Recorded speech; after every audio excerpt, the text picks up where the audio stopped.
regresamos en este rumbo de la mañana cuando son las 8:30 y vamos con nuestro primer invitado del día de hoy. Se trata de nuestro hermano y amigo Henry Ebrard, quien es economista. Y vamos a hablar con él de economía, de dinero, de divisa, de endeudamiento, de deuda, de muchas cosas interesantes. Henry, buenos días. Muy buenos días a todos, ¿cómo están? Bien, bien, Henry. Nada, mira, iniciar preguntándote, Henry. Evidentemente siempre un primer trimestre del año, ¿verdad? Es un primer trimestre lento, el presupuesto se pone en las instituciones a partir de marzo, la resaca del cierre de año, la gente se sobreendeuda. El inicio de año de por sí es lento y con todas las variables económicas exógenas que tenemos de la guerra, de los combustibles, de la inflación, ha sido un inicio de año lento. ¿Cuáles son las expectativas tuyas, Henry, para el segundo trimestre del año y para el año completo 2023? Tus expectativas. Estamos viendo que las tasas de interés en Estados Unidos la están subiendo, las de aquí están subiendo, los préstamos están subiendo. Está complicado el escenario económico. Entonces, ¿qué tú ves que va a pasar? Si hay esperanza, si no, si va peor, si va a mejorar. ¿Qué estás viendo tú como economista? Cómo no, muchísimas gracias. Hay que tener mucho cuidado y tener mucha humildad a la hora de hacer proyecciones ahora, porque el mundo es tan inseguro, hay tantas incertidumbres, pero en fin, es parte del ejercicio siempre a inicio de año, aunque ya prácticamente se nos fue una sexta parte de este año, ya la semana que viene ya se nos habrán ido 2 meses. Todavía no hay muchas informaciones precisas sobre cuál ha sido o no el desempeño de la economía por lo que va de año, pero lo que pintaba inicialmente, y por eso voy a hablar en tiempo pasado, ¿no? Era de que la economía dominicana, al igual que todas las economías a nivel global, iban a sufrir una desaceleración del crecimiento, lo cual quiere decir que no es que no vaya a crecer, sino que va a crecer menos rápido que lo haya hecho durante el año 2022. Importante recordar que si bien se cerró el año pasado con una tasa de crecimiento de prácticamente un 5%, vamos a decir un 5%, cuando vemos la dinámica del año pasado, pues hay que observar algo con mucha atención, es que el último trimestre del año fue el más lento de los 4 trimestres, producto precisamente, ¿no?, del incremento de los precios, que le ha restado capacidad a la gente para consumir, y por supuesto, en paralelo, del incremento de la tasa de interés, que ha hecho que un sector tan importante para la economía, que es el sector de la construcción, pues tuvo, al igual que de la manufactura nacional, un crecimiento negativo al final del año pasado, o sea, durante el último trimestre. Entonces, abriendo el año 2023, efectivamente, la proyección era en el presupuesto de tener un crecimiento de un 4.8%, y las últimas revisiones de crecimiento a nivel oficial que se hicieron en noviembre apuntaba a 4.5%. Creo que es la razón por la cual las autoridades desde temprano este año han querido ir resolviendo el tema de la falta de dinamismo del sector de la construcción, que fue, yo creo que una medida positiva, que fue lo que anunció el Banco Central y la Junta Monetaria, que fue liberar el encaje legal, los 29.000 millones de pesos, direccionado hacia el sector de la construcción, porque sin dinamismo el sector de la construcción sería prácticamente imposible lograr la meta de este año. O sea, conjuntamente a eso, el sector de la construcción también depende mucho de la inversión pública. Y en este sentido, yo creo que a diferencia de lo que tradicionalmente uno vería en un año preelectoral, como es el caso del año 2023, donde tradicionalmente se concentra más hacia la segunda mitad del año la inversión por parte del Estado, este año entiendo que ya es diferente, porque obviamente el Estado entiende que hay que empezar a gastar dinero, a poner dinero en la calle desde temprano para poder mantener algo de actividad. Finalmente, y con eso concluyo la respuesta, yo creo que va a haber un tema que va a ser fundamental para determinar cómo terminará finalmente el año 2023, que todo lo relacionado con el tema del aumento salarial, que de un lado no hay duda de que es absolutamente indispensable aumentar salario, porque la gente necesita poder recuperar el poder de compra perdido por la inflación. Pero del otro lado, yo creo que estamos todos conscientes de que muchas empresas, especialmente las más pequeñas, que todavía no han terminado, ¿no?, de salir de reponerse de la crisis del COVID, quizás le va a ser mucho más difícil que las empresas grandes poder aguantar, ¿no?, el aumento salarial. A fin de cuentas, yo no creo que sea un año tan negativo como quizás se pensaba, porque inclusive vemos que la economía de Estados Unidos, que se supone tenga un muy mal año este año, no ha arrancado tan mal. Así que yo creo que fue muy temprano para pensar que el año 2023 ya se perdió, que ya fue un mal año. Todavía yo creo que tenemos razones de optimismo. De hecho, dos sectores, zona franca y turismo, tuvieron el mejor mes de enero de su historia. Don Henry, buenos días, Víctor Villanueva. Mire, a pesar de lo que nos señala de lo relevante que siempre sería atender ciertas dinámicas de la economía como el sector construcción, sobre todo que cayó en su ritmo de crecimiento y que marcó indicadores inclusive por debajo del 1%, como estos 23.000 millones que liberó el Banco Central en el caje legal, la respuesta en la banca ha sido que prácticamente nadie ha asumido eso porque han subido 3 veces en 2 años el valor de la vivienda mínima, el costo mínimo de la vivienda. Ya está casi en 4.9 millones de pesos y ha llevado a la realidad de que antes una casa de 2.5 millones, que uno con un ingreso en casa de 70.000 pesos, usted podía acceder a la hipoteca, pero ahora con 4.9 se necesita 170.000 pesos de ingreso en la casa y los salarios están frisados. ¿Qué pertinencia tiene haber liberado ese encaje legal si realmente no hay poder adquisitivo y tenemos la inflación acumulada de un 19% a lo largo de esta administración? Y mira, yo creo que ahí está tocando un tema que es fundamental, ¿no? Que es que de un lado hay un problema de ingreso y del otro lado hay un problema de costo, ¿no? Del lado de los costos, es cierto que a pesar de lo que se esperaría durante el año pasado, no hubo la baja esperada de los costos de los materiales de construcción. Vamos a ver si efectivamente se puede dar algo de esto este año, pero las señales que se están recibiendo del exterior, ¿no?, en cuanto a precio de materia prima, si bien han bajado algo, en el caso de los materiales no estamos viendo eso. Entonces, creo que ahí sí efectivamente el mecanismo tradicional, que es el que se usó, ¿no?, de poner dinero en el sistema a través del sistema financiero para poder mejorar, ¿no?, el tema del financiamiento, no está dando resultado. Bueno, yo creo que ahí lo que hay que hacer es sentarse, evaluar eso y cambiar los mecanismos. El otro lado es el tema de los ingresos. Mira, los datos de inflación, el acumulado de los últimos 2 años, al mes de enero estaba en torno a un 17%, que es efectivamente muy alto, pero peor de ahí, si vemos rubros, que quizás rubro más sensible, que son alimentos, está en torno al 22-23%, con algunos alimentos como aceite en los cortes de carne que han tenido incrementos que superan el 40 y el 50%. Entonces, creo que definitivamente el tema salarial va a ser indispensable para poder atender esas cosas.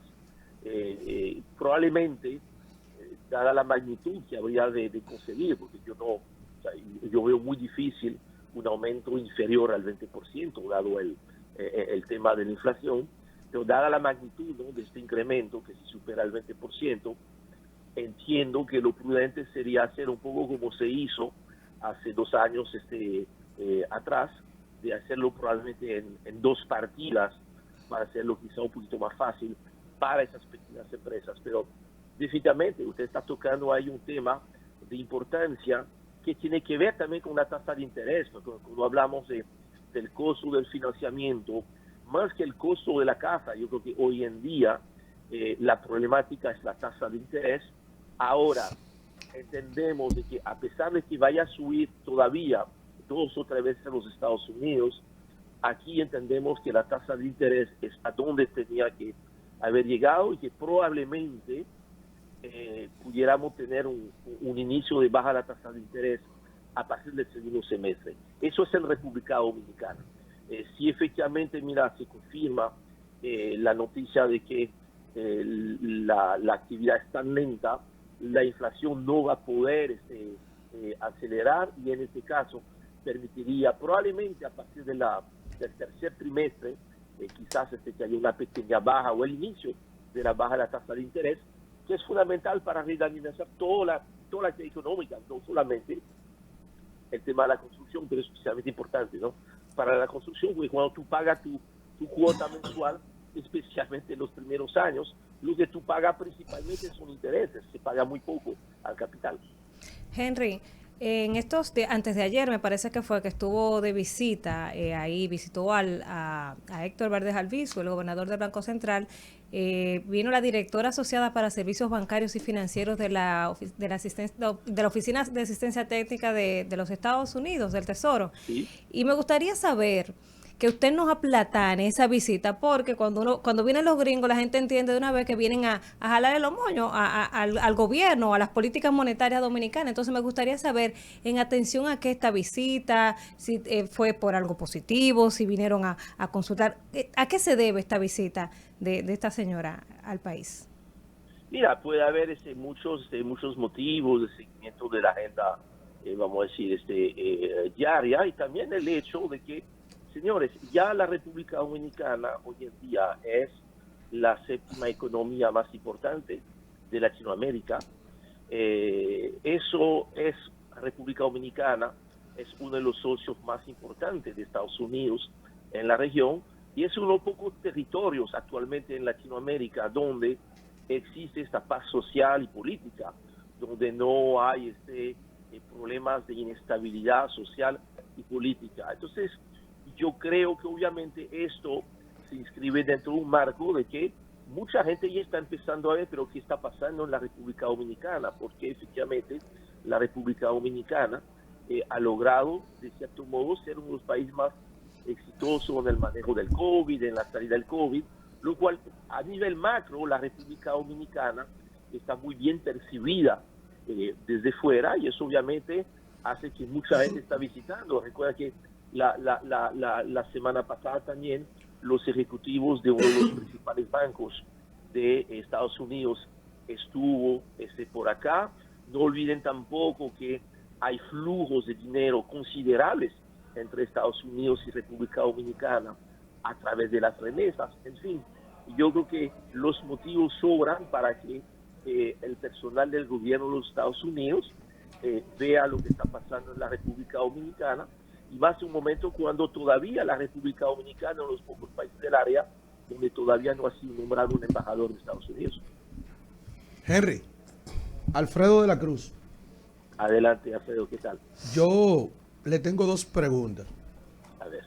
Usted como economista, una persona muy ducha, y siempre aporta mucho en los medios de comunicación, es importante. El Congreso tiene en agenda 12 préstamos por más de 1.557 millones de dólares en este momento. A ustedes, los economistas del país, ¿no les preocupa esta acelerada carrera de endeudamiento y el aumento del gasto corriente y la disminución ya en 2 años consecutivos, casi 3, del gasto de capital? A ver, qué interesante la pregunta. Somos humildes. Mira, súper interesante, porque yo creo que tenemos que tratar de puntualizar ciertas cosas. Primero, tradicionalmente aquí en el país tenemos tendencia a santificar el gasto de capital y satanizar el gasto corriente, ¿verdad? Y tiene, vamos a decir, que hay razones de peso, razones históricas y buenas razones para eso. Ahora bien, creo que también es importante recordar que cuando se hace un aumento al salario de una enfermera o de un policía, cosas que tú no entiendes necesarias, ahí estamos aumentando el gasto corriente.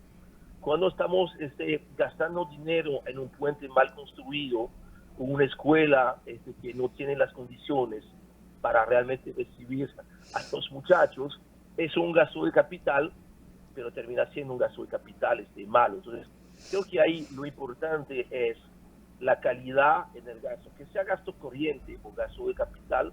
Lo que determina que si es bueno o malo es si está bien orientado hacia donde tendría que ir y que se está gastando con todos los parámetros de calidad.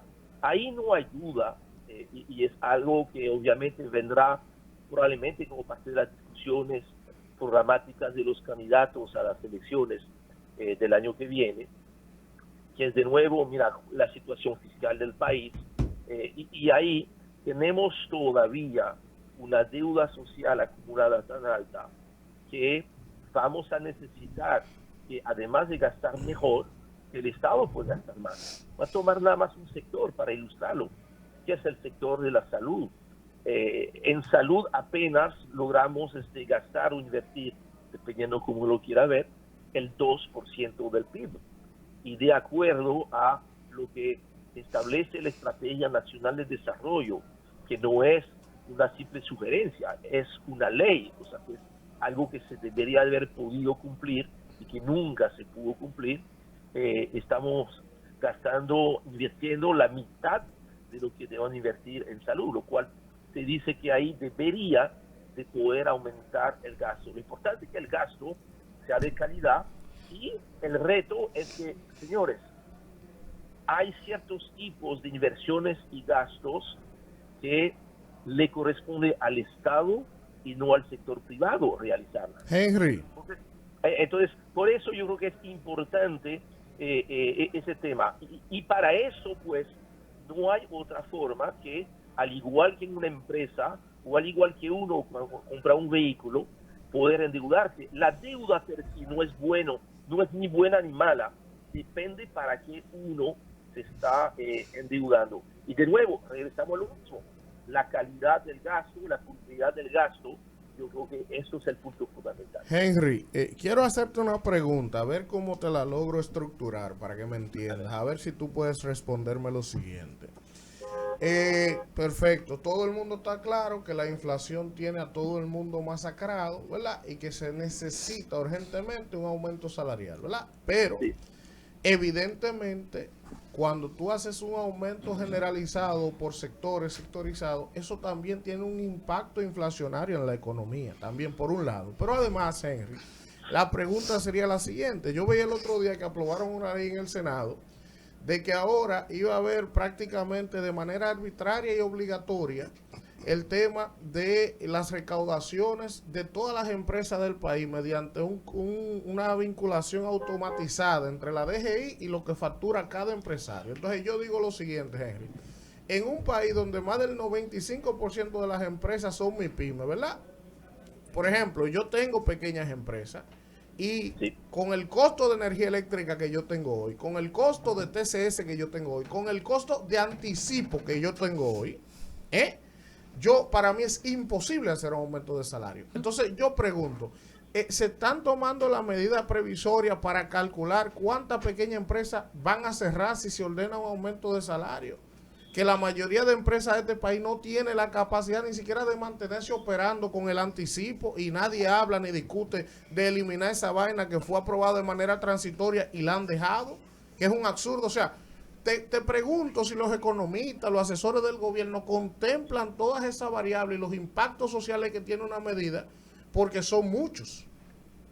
Mira, tú tocaste el tema probablemente más importante de la agenda económica de los próximos, o sea, de ahorita, de ayer, porque lamentablemente no es un tema nuevo, pero sí es una tarea todavía pendiente y que tendrá que ser parte, ¿no?, de esta reforma que le va a tocar al próximo gobierno implementar. No es posible que una empresa pequeña se pueda formalizar pagando un 27% de impuestos sobre la renta, teniendo que pagar efectivamente esos anticipos, que aunque tú no hayas cobrado la factura, ya tú tienes que pagar un ITEVIS que tú no has cobrado, tú tienes que pagar una ganancia que tú no has realizado todavía, y esto obviamente tiene que ser el objeto de una profunda reforma. Sin esta reforma, lamentablemente va a seguir pasando lo que está pasando, que frente a un incremento salarial, tú como pequeño empresario, tú tendrás solamente 3 vías. Una que se aumenta el precio, y yo creo que ahorita la calle, el mercado no lo permite. Entonces la otra opción que tú tienes es lamentablemente revisar la nómina y separarte de de parte de tus empleados, y eso tendría un costo terrible para la economía, o igual de peor, que es terminar yéndote a la informalidad, que sigue siendo un problema muy grande de la economía. O sea que eso yo creo que ni siquiera es una discusión con relación al tema salarial. El tema salarial quizás obliga a volver a ponerlo sobre la mesa, pero no podemos tener una economía funcionando o tratando de ir ya a llegar a un nivel superior, tomando en cuenta que en el sector privado, de cada tres empleos, uno solo es formal. Esto nos indica que efectivamente algo estructuralmente está mal, y es esta parte. El anticipo le quita la posibilidad a la gente de tener capital de trabajo para operar, y esta tasa de impuesto de 27% para las pequeñas empresas es un desincentivo total a la formalidad, y necesitamos tener una economía formalizada, porque eso permitiría efectivamente tener mejores condiciones para operar para todo el mundo. Eso sin hablar, por ejemplo, del costo de la tarifa eléctrica. Yo te puedo decir a ti que en mi caso, yo de energía eléctrica pago el 50% de lo que me cuesta el pago de local que pago de alquiler. Imagínate. Sí, y eso, mira... Y no te sale barato el local. Y no me sale barato el local.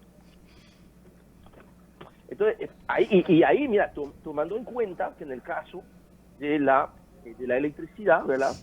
Hemos tenido, por dicha, que a partir de julio del año pasado se congelaron las tarifas, en momento cuando todavía los costos de energía estaban subiendo. Pero ahí en el tema eléctrico, que es otra tarea enorme que resolver, las pérdidas que hay en el sector distribución hacen que ahí, sin lograr tener resultados ahí, no habrá la posibilidad de tener una tarifa más competitiva, a pesar de que hoy en día no está haciendo falta energía, se está produciendo energía, se están produciendo energía renovable, ya no estamos dependiendo tanto del tema del petróleo, y sin embargo el tema eléctrico, por las pérdidas que hay en el sector, pues hace que tú estás pagando en tu local la electricidad que mucha gente no está pagando. Ya tú sabes. Sí. Ahora, Henry, hay algo que quisiera que me puntualizaras. En función al endeudamiento, está claro que endeudamiento no es en sí un problema medular en la gestión macroeconómica del Estado. Siempre se toma en cuenta inclusive que los países más desarrollados del mundo tienen deudas que están hasta por encima del 200% de lo que es el Producto Interno Bruto. Ahora, yo veo un comportamiento que sí me llama la atención con el endeudamiento en esta administración, y es deuda para gastos corrientes y no para inversión en la economía, que no van a dinámicas que generan una tasa de retorno de eso invertido, que se está pagando intereses por ello, y por otra vía, montos de deuda de préstamos aprobados, préstamos que se está pagando y que no se han ejecutado. ¿Cómo tipificar eso en la macroeconomía? No, mira, sobre lo último, tú tienes razón, que eso fue, durante los primeros 2 años de administración fue probablemente una crítica merecida, ¿no? De que, como tradicionalmente, tú sabes, se emite la deuda, los bonos soberanos se emiten a principio de año, en enero, a más tardar en febrero, y se colocaba todo lo que se necesitaba para el año. Esto no era tan problemático si efectivamente había una inversión rápida, ¿no?, y temprana de este dinero. Vimos cómo durante los primeros 2 años fue muy difícil lograr una ejecución rápida de los programas de inversión del Estado. Entiendo que a partir de la segunda mitad del año pasado ya eso ha mejorado bastante. De hecho, hemos visto cómo ya a fin de año, este mismo principio de año, ¿no?, el nivel de inversión no estuvo mal. Eso es positivo. Ahora, fíjate, quizás sea la razón por la cual este año la colocación, la emisión de bonos soberanos que se hizo ahorita en febrero, no fue como en años anteriores, colocar todo lo que se necesitaba en el año, sino que básicamente más o menos una mitad de lo que es el financiamiento del año. Entonces, este tema, de nuevo, ¿no?, de la calidad en la ejecución del gasto, en la programación del gasto, es muy importante, porque si tú estás recibiendo un dinero que tú no vas a utilizar inmediatamente, por supuesto, eso te está generando un costo de oportunidad de este dinero, aunque a veces, ¿no?, este dinero, si no se va a gastar, pues está generando intereses, pero el tema no es ese, ¿no? El tema es efectivamente de poder tener una ejecución mucho más rápida del gasto, y esto yo creo que va a ser también otro punto fundamental de este año con esta administración, que se requiere tener realmente un mejor gasto público. Sí. Henry, muchísimas gracias como siempre por estar con nosotros. No, gracias por la invitación y siempre a su disposición. ¿Sí? Bueno, vamos a un contacto. Feliz día. Bye, chao.